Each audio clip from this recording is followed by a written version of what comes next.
Meditation, the door beyond the mind. What is meditation? Ask 10 people and you may hear 10 different answers. Some will say meditation is relaxation. Others will call it concentration. Some imagine a monk sitting silently in a cave. Others think it is a method to reduce stress, improve sleep, or increase productivity. And while none of these answers are entirely wrong, they only touch the outermost layer of what meditation truly is. Meditation has become one of the most misunderstood words in human history. Many believe meditation means forcing the mind to become blank. Many think it is a struggle against thoughts. Others treat it as a mental exercise, a daily routine, or a spiritual hobby. Yet meditation is none of these. To understand meditation, we must first understand the nature of the mind itself. Because meditation is not about changing reality. Meditation is about changing the one who experiences reality. The common understanding of meditation. At its most basic level, meditation is a method of training attention and awareness. Just as physical exercise strengthens the body, meditation strengthens consciousness. It teaches us to consciously place our attention and observe our thoughts, emotions, and sensations without judgment. This understanding alone removes one of the greatest misconceptions about meditation. Meditation is not the absence of thoughts. Meditation is awareness of thoughts. The goal is not to force the mind into silence. The goal is to become conscious of the noise. And strangely, when consciousness deepens, silence arrives on its own. Why do people seek meditation? Most people do not begin meditating because they are searching for ultimate truth. They begin because life becomes difficult. The modern world constantly pulls our attention in every direction.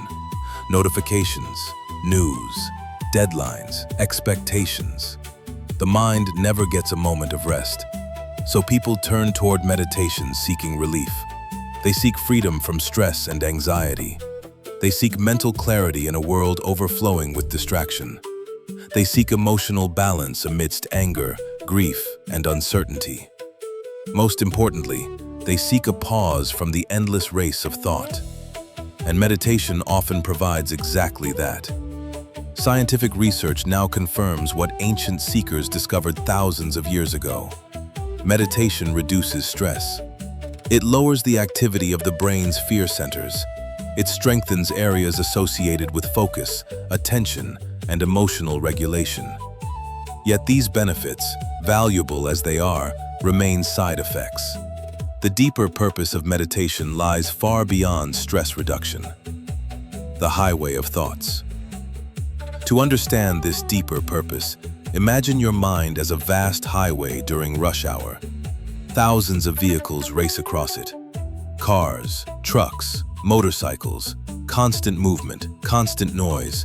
Every vehicle represents a thought, a memory, a fear, a desire, a plan, a regret. Most of us spend our entire lives standing in the middle of this highway. Whenever a thought appears, we jump into it. A worry about tomorrow carries us away. A memory from yesterday pulls us backward. A fantasy about success drags us into the future. We become passengers in the traffic of our own minds. This is what most people call living. Meditation begins when you step off the highway. You climb the hill beside the road and simply sit. Now the traffic continues. Nothing has changed externally. Thoughts still appear, memories still arise, but something fundamental has changed. You are no longer inside the traffic. You are observing it. For the first time, you realize, I am not the thought. I am the one who is aware of the thought. This is the first great revelation of meditation. The muddy glass. Consider another image. Imagine a glass filled with muddy water. The more you stir it, the cloudier it becomes. The dirt swirls endlessly. Nothing can be seen clearly. This glass is the human mind.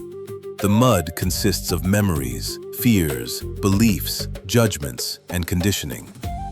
Most people try to solve mental confusion by thinking more. This is like reaching into the glass and trying to force the dirt downward. The effort itself creates more disturbance. Meditation offers a radically different approach. It says, put the glass down, do nothing, allow it to become still. As the stirring stops, the mud begins settling naturally. No force is required, no struggle is necessary.